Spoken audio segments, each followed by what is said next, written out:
What Speaking Freedom does online is provide general information for the culture to use to advance and improve. What we do privately is help individualize it for your needs and benefits. Grow with us. We are kings, we are gods, but how you get them to believe it when they don't believe in anything?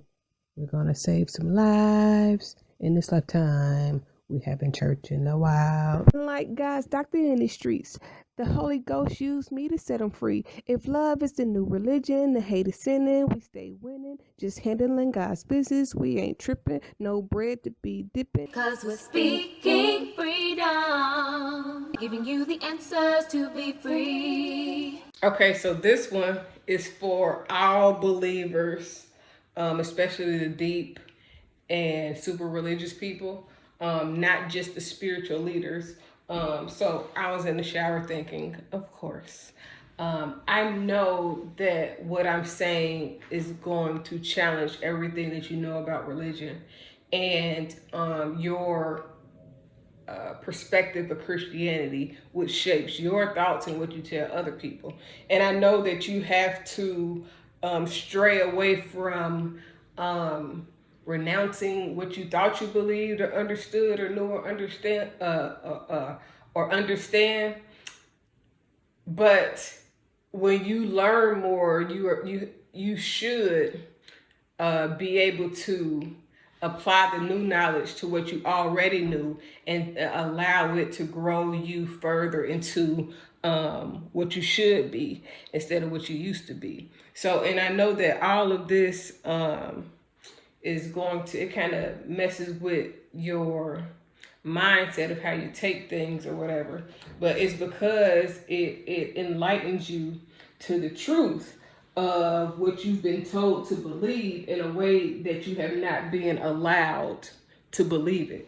Now I had something else that I wanted to say because I am going to talk about what I'm going to talk about. And then I'm also going to talk about church and religion a little bit and how church and religion has taught me to take my time with people, because I really wanted to talk about how I learned to take my time with people. But when I really think about just thinking about how I learned that took me into more of when I was in church and what church teaches people to do in order to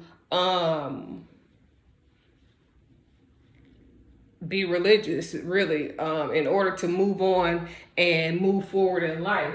Instead of addressing problems, they make you avoid dealing with the root of the problem, and then you just terminate the surface level results of what you've been used to. So you might quit smoking, you might quit drinking, you might quit quote unquote fornicating or having sex. But if you don't deal with the reason that led you to that, all it will do is pervert the relationship that you begin to have with God through religion. And I say with God through religion because you could go directly to God and God will share with you what he has for you. But when you go through religion, it kind of deteriorates your spiritual journey, because most times religion doesn't have you to explore all the depths of your soul and your mind. So you're not really healing what is causing you to act, be, and think a certain way. So, but how I learned to, because I want to take you through like my journey through church, not religion or my relationship with God, because I learned about God when I was younger. My granddad's wife used to take me to church with her, and we used to go to Bible study and stuff. She would come and get me sometimes. And even after that, I stayed with a friend who would take me to church with them, or, so that's how my relationship with God started. Now, after the incident with my mom, where she tried to kill me, the relationship with God I went towards the Bible myself, because I felt like I needed answers or understanding about life, or just protection, because I had no covering. But that was not like something new. It was just a new experience that it had went so far. So I opened up the Bible. Now, because I had been introduced to it prior to that, of course. Fast forward to, so that would be about 16, 17, leading up into me going to the military, which 16, 17, I was reading the Bible on my own. I was breaking the Bible down to some people, one in particular that I can think of. But I was also, I was doing my thing, but I was still, learning about who God was for myself. I'll say it like that. And so I didn't really join a church. Like, I was going to church when I joined the military. Like, you get out the barracks or your dorms or whatever by going to church on Sunday. Then you go to lunch, and then, whatever the day holds for that day. So I did that often, but I've always been of no religious preference. For as long as I can remember, really, honestly. And then after joining the military and going to Iraq is when I had my experience with God, and I began to follow, I began to follow Christ at that point before I was introduced into religion. So, because I was speaking in tongues and everything in Iraq, and it was like the weirdest, most strange experience I've ever had in my life. When I was unaware of God.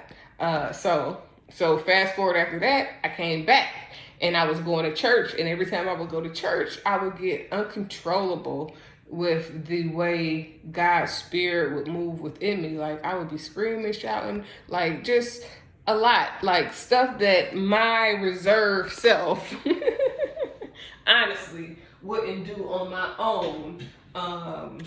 Because that's just not who I was. That's not what I was raised around. So I was exhibiting things that I had really never seen before when I would go to church. And through that, but before I went to the military, through the time between the incident with my mom and going to the military, like, I watched church on TV. I watched the Jesus Story. Like, they used to, in 2000 or in 1999, probably 2000, they used to send out a VHS tape. They, like, everybody got one.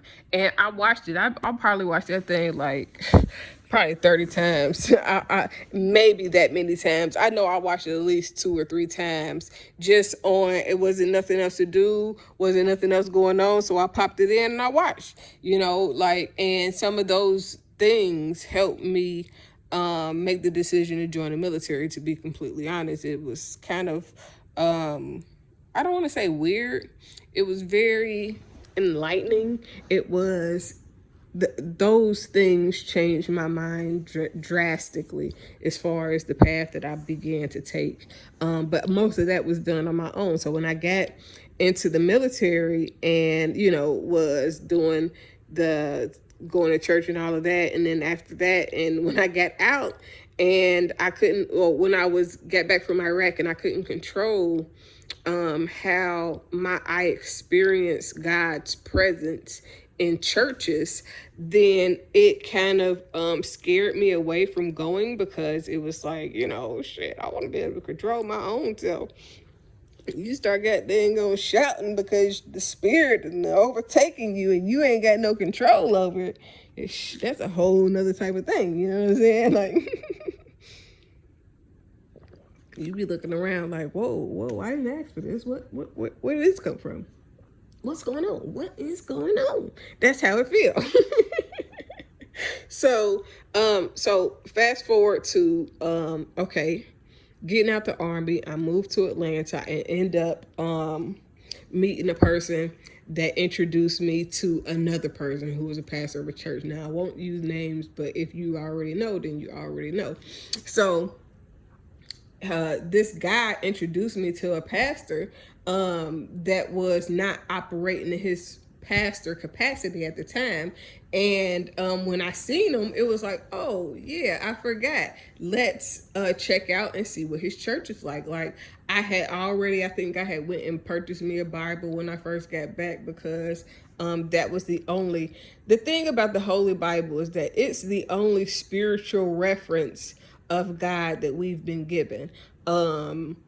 Based on an ancient time, that we can freely get and enrich our minds, to say the least. That is the only spiritual book, whether it's the Quran, whether it's, you know what I'm saying, these religious books are the only spiritual references of God that have been given to us, overall, to learn about God. So those are the references that you know to go to, because those are the oldest references of God moving that has been shown to you thus far.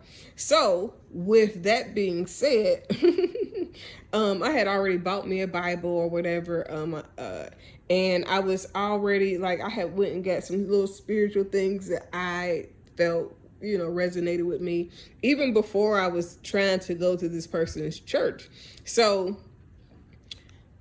after meeting this person, I was like, okay, well, I'm gonna go to the church. And I went to the church and I liked it. Like, the word was good. He was saying real nice stuff.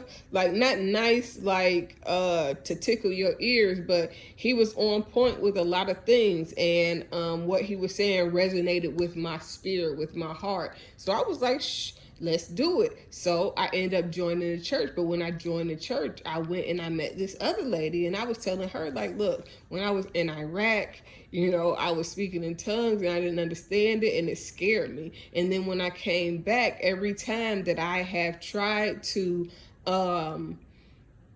interact within a church, like, environment, it is an overwhelming spiritual experience that really frightens me. So, I don't know if I would like to pursue how I would like to pursue basically my relationship with God. But I was like, I think I asked to get prayed for, to speak in tongues. But that's something that I was already doing before I got there. It just was given a name to me.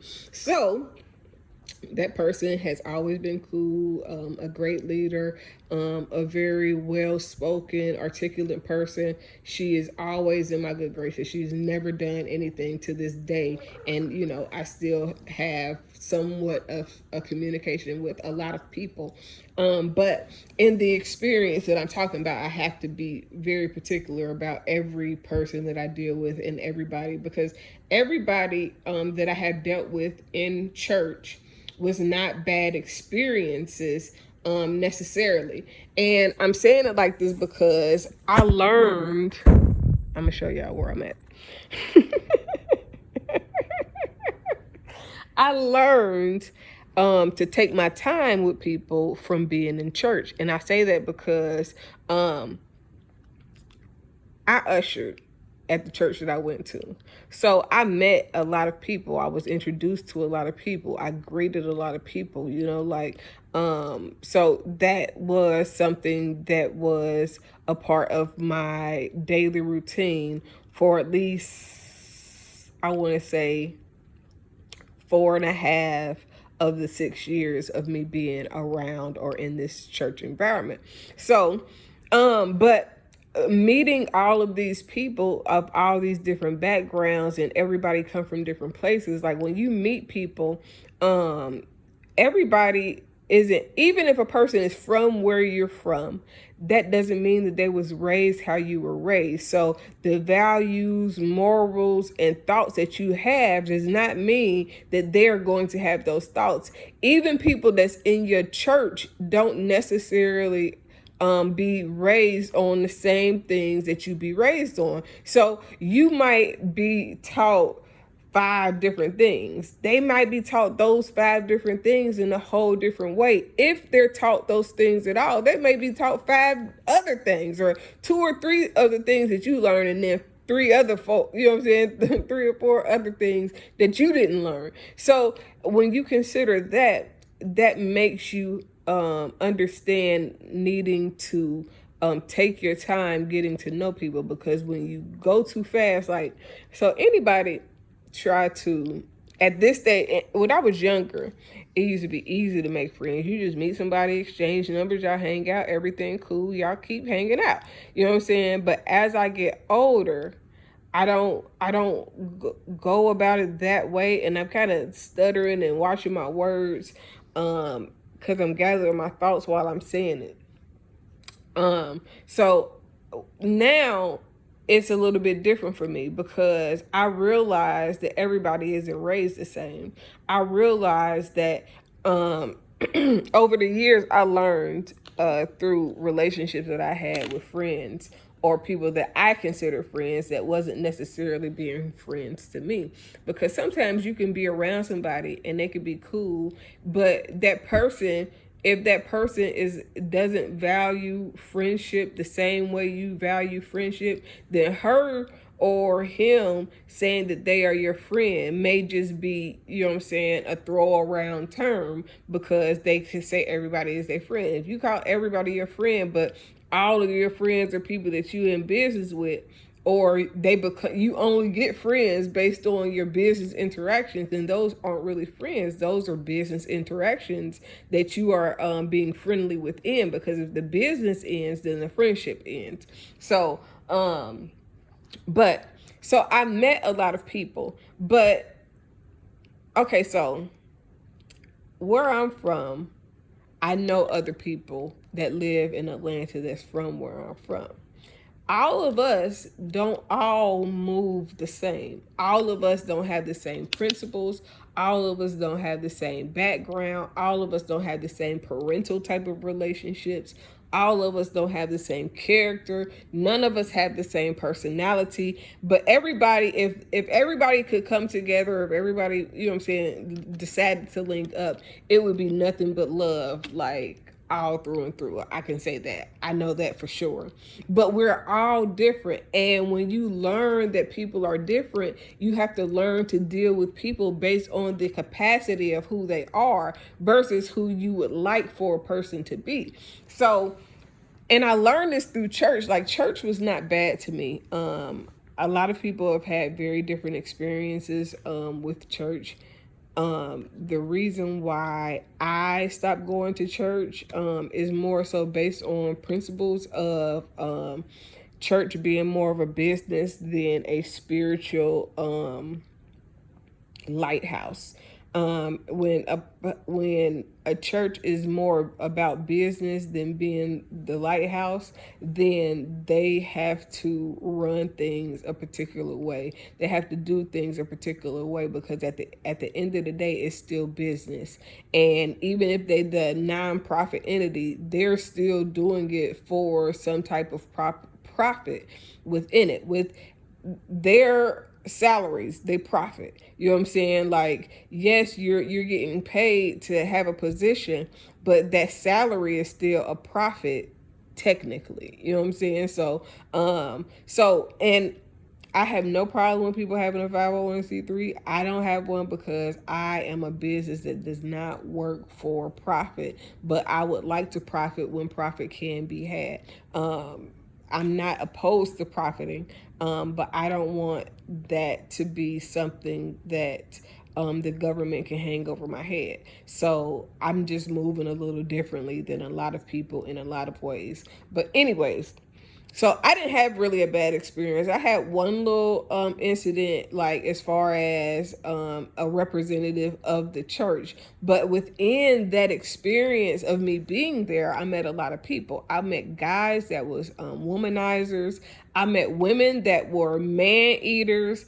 I met people that were very nice and clingy and like kind of like throw yourself onto people. I met people that were users, so they was nice and they would get to you because they needed you to do something for them. I met people that were genuinely nice, that would not ask you for a thing or not impose anything, but was just genuinely nice people. I've met people that were spiritually manipulative. I've met people that were financially manipulative. I've met people that used emotional manipulation. I've met all these type of people, and these are all kind of like different type of people. I've met people that come from all type of places, that did all type of things, and not just at church, but specifically when I got to learn people that were in my church. It kind of was like, I can understand why you're here. Like you could understand why I'm here. But my journey is different from everybody else's journey. So I don't judge anyone. But based on your personality, based on your values, based on how you do the people that you be around, those things would tell me whether I believe that I could be close to you because of your pattern behavior. So you don't see a person's pattern behavior right off the bat. Sometimes you do. Some people, they'll expose you to who they really are. They don't have to be nobody else. They don't have to hide behind nothing else. They're just flat out who they are. But then other times you got people that's going to be a representative. They're going to be who you need them to be while you need them to be it until they feel like they can be themselves. That can be a week, 2 weeks, 3 weeks, a year, 2 years, 3 years, 5 years. Some people can be who you need them to be until the end of time, and they never. Some people forget who they were before they are with whoever they are with now, because they've turned that portion of themselves off. So it's like denying a portion of who you really are. So when you begin to deny portions of yourself, you can't be your full self. You can't evolve those areas. So basically, that's what a church kind of teaches overall. This is what I call Christian denial, because instead of addressing your core issues that took you into certain behavior patterns, most people just begin to stop doing the surface level behaviors, and they replace it with something else. It's like people that say to get over one person you got to sleep with another. No, if you don't heal and really take in your mind and consideration the things that you learned from the relationship that you just got out of, the things that the person showed you in the relationship that you just got out of, how you have to, or how you can allow the things that you learn to adjust the way you move. Sometimes that takes time. You might need a little while, depending on what that relationship it was, how long that relationship was, to adjust to one, who you are now. Because most people, in a span of 5 years, in a span of 2 years, your life can completely change. You can go from a restaurant worker to a millionaire. You can go from a stock boy to a millionaire in your own company. And those can be two different type of companies. But because your life changed, that means your lifestyle changes. The things that you was doing when you was a stock boy or a restaurant worker are not going to be the same things that you are doing when you're a millionaire. And that's not always because your personality changes, but because your interests change. The things that you value change. How you move as somebody that has money has to be different than how you move as somebody when you broke. When you broke, what can a person get you for? They can steal your identity, maybe. They can get some credit in your name, maybe. But when you begin to acquire status, position, when you begin to acquire different elements of success, then people will begin to operate differently when they see you, because now you have something that they want. You have something that they need. You have something that they can use to their advantage to succeed. So, like, and it's certain things that that you'll begin to recognize or see once I begin to talk about what I mean. Oh, I'm kind of hungry. I don't eat nothing. So I'm eating at home. I mean, sometimes put snacks in my bed. So that if I get hungry and I'm laying in bed because I don't feel like getting up, I can have something to snack on. Really, so I don't get sick. Because when I was just holding the camera, my hand felt shaky because I hadn't eaten anything all day. But I've been up moving around a little bit. Had a shower. So, this is a little intermission because I felt like I was getting tremors. So, I'm gonna put something on my stomach so that I don't feel that way. Hopefully I remember what I was saying. But it shook me up. Literally. And yes, you do have to listen to this. This part is important too.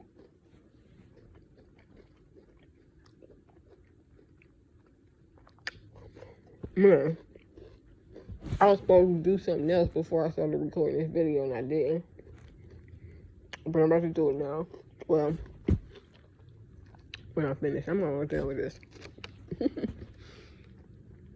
Sorry for the little delay in the intermission. I got hungry. Well, no, I'm not really hungry. But I got shaking.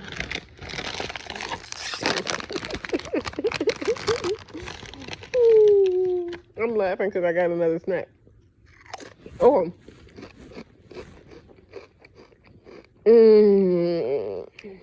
It's so good. Maybe a little munchy. Anyways.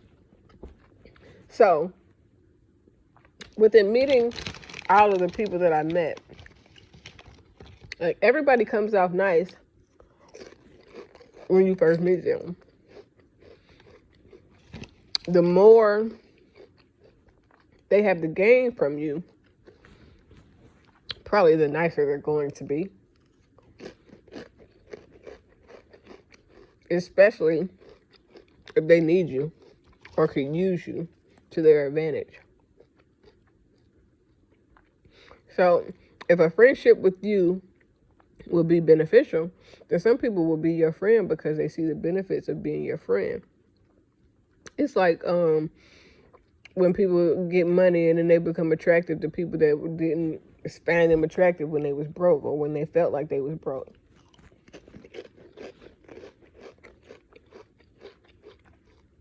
This is really a part of how I help people learn to progress and adjust to being in the limelight. Because when you become famous, when you get money, when you have any type of success, it's like a moth to a flame. You are the flame, and the people are the moths that begin to seek you out because now you have this success. Now, some people, it may not be only because you have the success, but the success makes them be inquired or makes them inquire about you. So, perfect example. The other day I was listening to somebody posted a video of Kevin Hart talking about being in the room with the owner of Amazon. So he was saying that he seen Jeff and he was like, man, I want to go speak to him. His homeboy was like, nah, don't go speak to him. And he like, why not? Like, you know what I'm saying? This is the opportunity for me to introduce myself to him. Even if I don't ask him no questions right now about his success, because he is successful, I want him to know who I am and I want to introduce myself to him. There's nothing wrong with doing this. Nothing at all, especially as another successful person.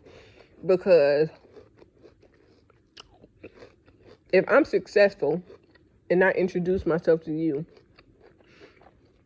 then I am not only extending the hand of my success to you, but also extending the hand of your success to me. So I'm saying we might have common interests. We may have some things in common.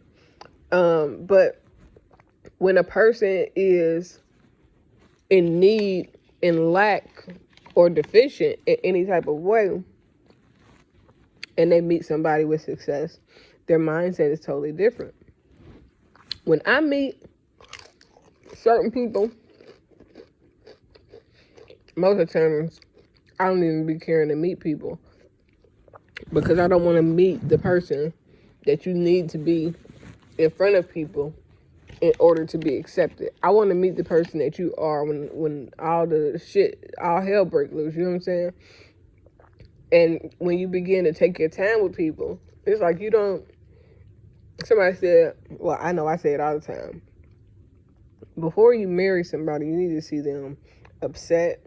You need to see them happy. You need to see every side of this person when they're frustrated, when things are working, when things aren't working, how they change up, how they act. And 9 times out of 10, you cannot see that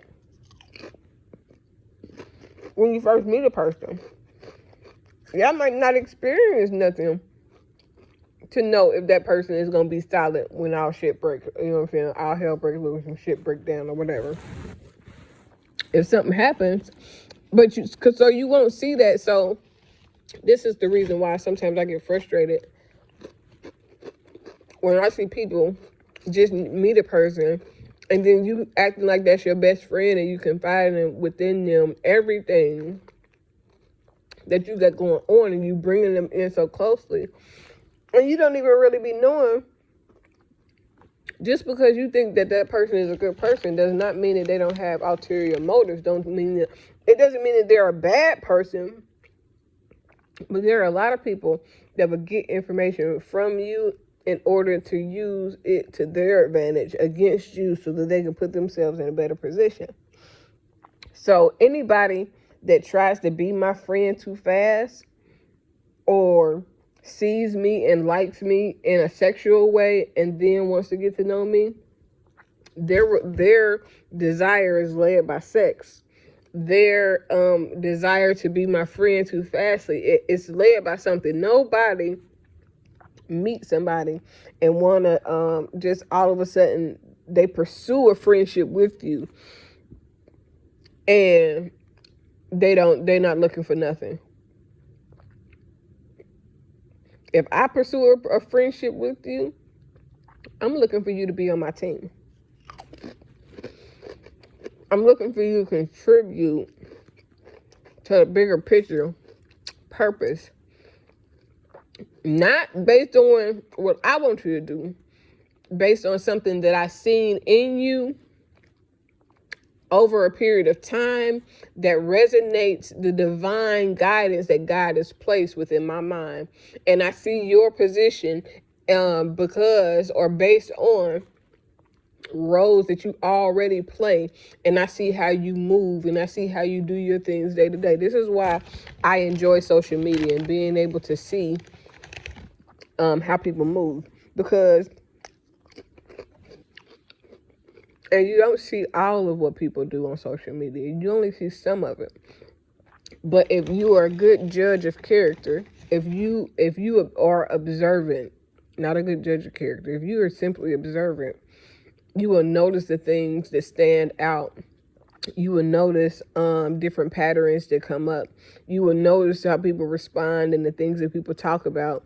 If you really consider what people talk about in their mind state in which they have to be in to speak on certain things, it will show you a lot about where people's minds be at. So a lot of people I don't deal with, not because I think I'm not better than you, or mentally we just don't have anything in common.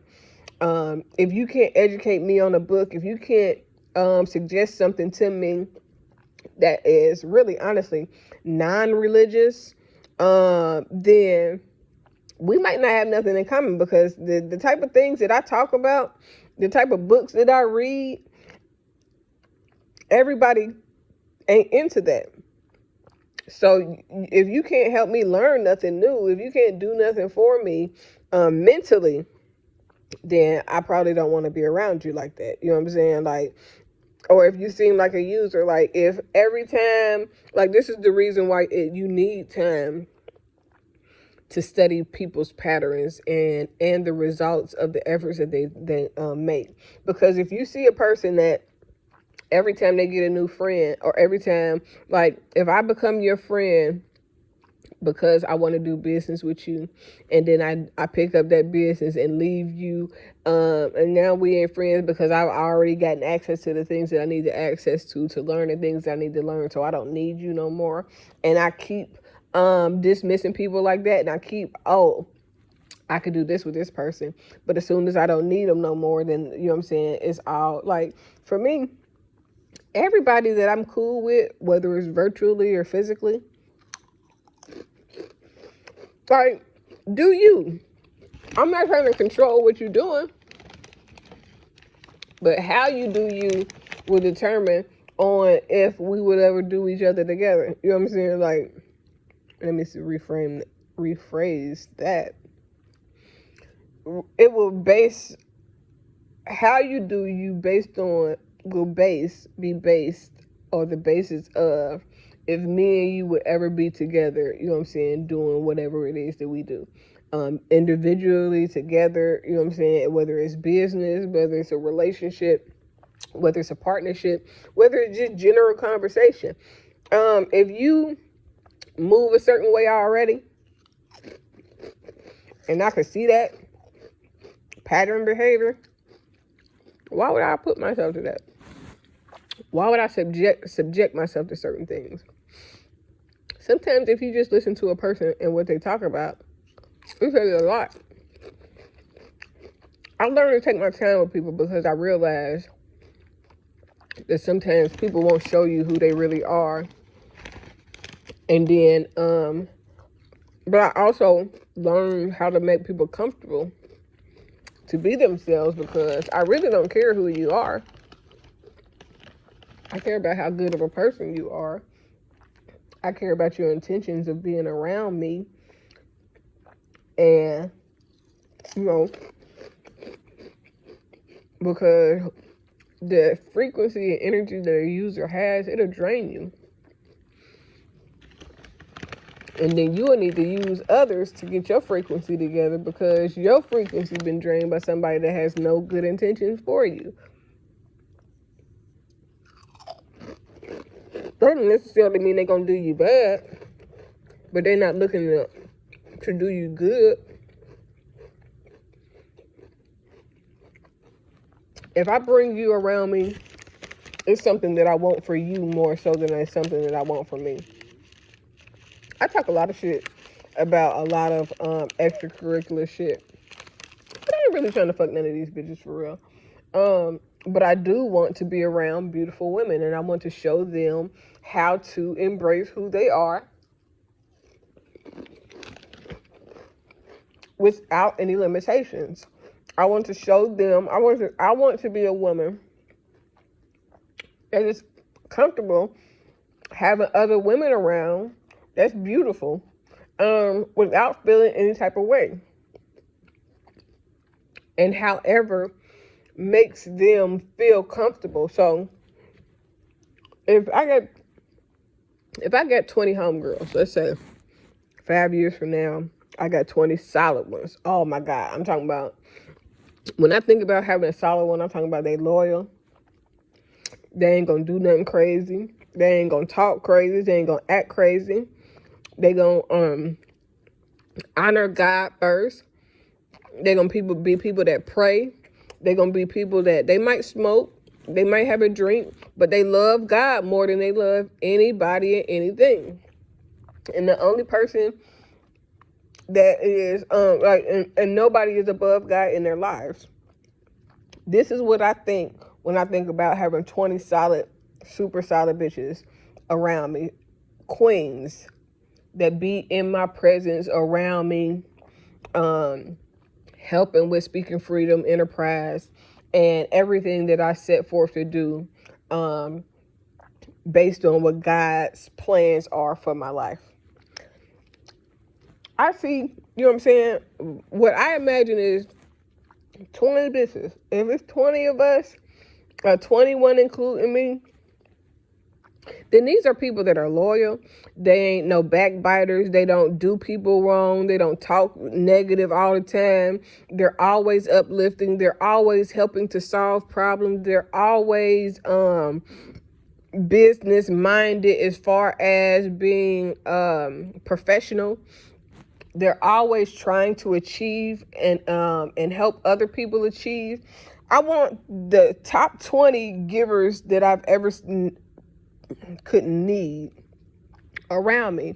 It don't have to be givers of money. You can give your time. You can give your insight. You can give, you know what I'm saying? Like, and if you want to be new, if out of 20 people, 10 of y'all want to be new, the people that don't want to be new, they ain't got no problem with y'all being new, or if y'all want to be topless, or whatever it is that y'all want to do. If y'all want to eat each other's booties and suck on titties all day, the other 10 people ain't got shit to do with what y'all want to do. We are all there as an individual capacity for what God has called us to do. What we do to enjoy our time while we are doing the things of God, as long as it's not hurting anyone, as long as it's not provoking anyone to anger, as long as you're not doing nothing that's going to cause some other emotion or some other act that is opposite of love, then it does not hurt me for two girls to like each other. It don't hurt me for a girl to like me, because a person liking me doesn't change me, or a person not liking me doesn't change me. But I want to have it where, and these women can have husbands, they cannot have husbands. I don't know how a person with a husband would I don't know how a husband of a woman that is around this type of environment would feel. And I don't know what a woman with a husband that would be in this environment could feel, because a female that's in my top 20 close partners around my house, if that's how many people it's gonna be, you cannot be jealous. You cannot have a jealous spirit and be around 20 bad bitches all day, every day, or as often as we need in order to do the things that we have to do. I'm talking about trap. I mean, and it may not be 20. It may be, let's say I get 10 girls, probably the new ones, because they turn up. Let's say I got 10 girls. And those are the people that I travel with, whether they could be assistants, they could be hair, they could be nails, they could be, you know what I'm saying? It don't have to be, and the goal, the hope would be that they are people that are my friends, and those friends have services and have qualities and have things that I already need. It's just so happened that you do it, but you didn't do it because I told you to do it or based off of your connection to me. You did it because that's what you have a passion about. And because you have a passion about it, we can use you and your passion and pay you based on your passion. Let's say you got a passion for hair. Well, okay. You're my friend. You've been loyal. You've proven how loyal you are. I can look at your patterns of behaviors of the past, and I can see that you have always been consistent without regards to who the friend is, without regards to who the person. You've never been a user. You've never been a manipulator. You've never been, you know what I'm saying, crazy, like tear up people's shit for no reason or to get your way in a manipulative way. Then, I want you, if I need somebody, okay, let's say I need somebody to do my hair. Why would I pick a stranger that I don't know when I can pick somebody that I already know, that I trust, that I already plan to be around for the next 80 years, you know what I'm saying? If God has our relationship going that way. Well, if nothing else, in the time that we have, then let me help you learn, grow, and all of these other things. But that's not somebody that you just meet and now they know all your personal information. They know what you're doing, what you know what I'm saying? Those are for trusted people. This is because I'm trying to think, because I know that somebody's gonna be like, well, how did she start talking about how she met people like that in the church and all of that, and then now she's talking about me learning from church people that you can't just trust a person because they're in church. But when you know what I'm saying, all of those things teach you to give time for people to show you who they really are, so that you don't say, or you don't base a relationship with the person off of your expectations for them to be a certain way. And then when you realize that they're not the way that you wanted them to be, because you've made this your own conception of who they are, despite what they're showing you, despite any red flags, despite, you know what I'm saying, some of the things that they say that may rub you the wrong way. Because some people, they know how to be manipulative. Some people have been doing this as a way of survival. There are people that learn to lie. There are people that learn to look for weaknesses or vulnerabilities in you and then use that against you. There are people that they expect you to be gullible. They want you to be gullible, so that when they need to get over on you, you don't even see. Like, damn, I didn't even realize that they was doing. That's how I felt with my ex-husband. I didn't even realize. I seen little stuff, but you just write it off. And then Christian denial don't help, because Christian denial tell you that all you gotta do is go to the altar. As soon as you get to the altar, then you are a new creature. Christians don't be like, okay, you go to the altar, you get prayer for salvation, you confess the salvation over your life, and then you have to go home and begin to work on the things that you know you need to correct, or that you know that makes you feel like you even need to be at the altar. And then once you begin to work on those things, then you will have a different way of thinking, because Christ is going to make you look at yourself. At some point, you cannot just stop at, well, I got saved, I'm going to quit going to the strip club. Well, what was it that was making you go to the strip club to begin with? Was you going there for pleasure or for business? And if you feel like you got to stop going to the strip club because you got saved, then what mental thing are you replacing when you decide that you're no longer going to do that? So you're going to take your money from one place and put it into another place. But is that place, the strip club might not be helping you grow, but is the church helping you grow? Like, is it helping you to expose the parts of you that you need to go in and heal and change? Because there are parts of you that you need to go in and heal and change that will mature your soul in a real way, because you are addressing the issues that cause you to have these patterns of behavior. So if I am promiscuous, sleeping around, and I try to stop sleeping around, and I start doing something else religiously, like going to church, or, you know what I'm saying, just doing something to take up the time that I would normally be sleeping around. If I do not address the reason that got me to sleeping around, then that, even though I stopped sleeping around, the addictive nature associated with covering that up will go to something else. So I might stop sleeping around, but then I might start wasting money, splurging, or shopping all the time. Or even if you are a consecutive business starter and none of those businesses are successful and you just keep starting business, I'm not judging you. I'm just saying you wasting a lot of money starting new stuff instead of taking your time to figure out what you really like, what you're really into, what you really want to do, what you can really dedicate your mind to, so that you can be successful at what you really want to do instead of trying everything. Hone in those skills, figure it out what you really want so that you can begin to do what it is that you want to do versus doing all these other things, losing money and failing. And you think you're not failing because you starting all these businesses, you're a serial entrepreneur, you got it.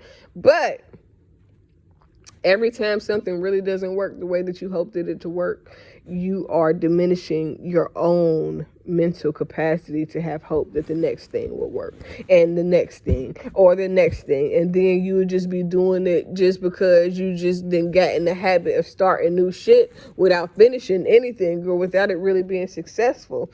When it's like Lalo Brown, like Lalo Brown said, it's better to cut something once because you've measured it 10 times than to measure it once and need to keep cutting it, or you miscut and now you got to start all over again. So I'm trying to wrap this up now. So it's the same thing. It's better to take your time to be friends with somebody, to learn if you want to be their friend, especially before you start talking about, this is my best friend, this is my best friend, I can't live without him. Because when you put too much emphasis on a person being your best friend too quickly, you are setting yourself up to be hurt by a person that you barely even know, because you hadn't gotten the chance to really know that person. That person is only being good around you. That person is only showing you the light around you. You know what I'm saying? The person is only going to be a certain way around you, and they might slip up and you might see a little bit of something here or a little bit of something there. But consistently, because you're not around them enough, they're only, and wait a minute, this is important. Because they want to impress you, because they're trying to put on a certain amount of, somebody might try to act like they're successful. Somebody might try to act like that they're happy if they're not really happy. Some people, they're going to put on a certain air about themselves to impress you, to bring you in, to make you think that you can believe what they're saying, that you can trust them, that they have the best intentions for you. And this is why you can't have people be your friend too quickly and think that they're like your best friend in the whole wide world if you barely know them, because they could be saying that, but your definition of friendship may be different than their definition of friendship. Just because you view a best friend like a sisterhood, they might say sisterhood and they got fucked up relationships with their sisters. You know what I'm saying? Like, and I'm not saying that in no way because I don't have anybody that I'm close to like that. I've tried to be close to people, and normally when people do stuff to me, I back away. And not like the people that I knew the longest that hurt me kind of caused me to be even more, you know what I'm saying, reserved, because it was like, okay, the people in the church disappointed me when I realized that a lot of it was smoke and mirrors, and people would come to church and act like everything is good and go home and shit be fucking haywire. But guess what? That's what I end up doing, because that's what, you know what I'm saying, you go to church, you everything, hallelujah, everything's fine, Lord, yeah, Lord, everything is great. And then you go home and you goddamn hate your life, you know what I'm saying? So this is why you cannot just automatically be like, oh, this is my best friend forever. And I'm not saying that you won't meet some people that will be really good people and you know, all of that. But it takes time to get to know people, to know if they are, one, who they say they are, especially if you meet them on social media, man. Catfishing is not just a person not being who they say they are. I mean, that's the definition of it based on the TV show. But catfishing is also if a person pretends to be a good person and they really evil, if they really, you know what I'm saying, if a person pretends to be mature and they really not, like, if a person pretend, you know what I'm saying, like a person can act like the same way people go to church, act like everything okay, and then go home and be crying or be crying in the car, you in the church, praising, but don't nobody know that you know what I'm saying, you barely eating, you know what I'm saying? And it's not a jab at anyone, but I'm saying it takes time to get to know a person because you don't know what goes on behind closed doors, especially if you've never seen them upset, if you've never seen them defeated, if you've never seen them. And sometimes people can be good in defeated states and then they start winning and they change. Some people will love you as long as y'all both down at the bottom, but as soon as y'all get to the top, then it's a problem.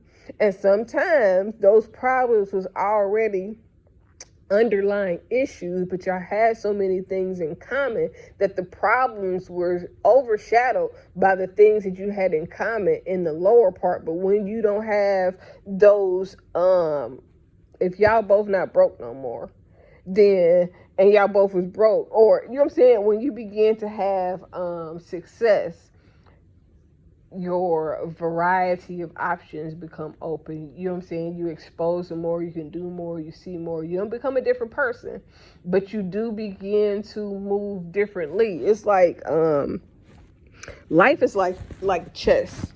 And you got pawns, and then you got the king, the queen, you got the knights, the and all the other people. I'm not about to go through all of this, but people that you just meet are like the pawns. They're expendable because you don't really know who they are yet. So you have to deal with people and put them in the pawn type of position when they try to be close to you until they earn a knight. A person don't just become a knight for, you know what I'm saying, they don't just become a knight. You don't just get to be the right hand man to the man. You know what I'm saying? It becomes because you've been watched, because they monitor you. They seen how you move and they like the way you move. So they need you in that position because you are the type of person that needs to be in that position. Not because you applied, but because of the actions that you have that's consistent. And that's the real basis of how you should bring people into your life for friendship. I decided long ago never to walk in anyone's shadow. If I fail, if I succeed, at least I live what I believe. No matter what they take from me, they can't take away my dignity. Because the greatest love of all inside of me is sexuality. Thank you for joining Speaking Freedom as we continue to assist you with your daily growth and intuitive wisdom. Loving is a lifestyle and we love to love. Inspiration is how we fuel faith. Please join us daily for your inspiration and motivation. We have the entire world to offer you at your fingertips. Your life enhancement coaching specialist. Thank you for choosing us to assist you in accomplishing your personal and professional goals. And have a beautiful day. In love, we trust. This is brought to you by Good Head Group, Love Gang and Speaking Freedom. We thank God for you, and we love you.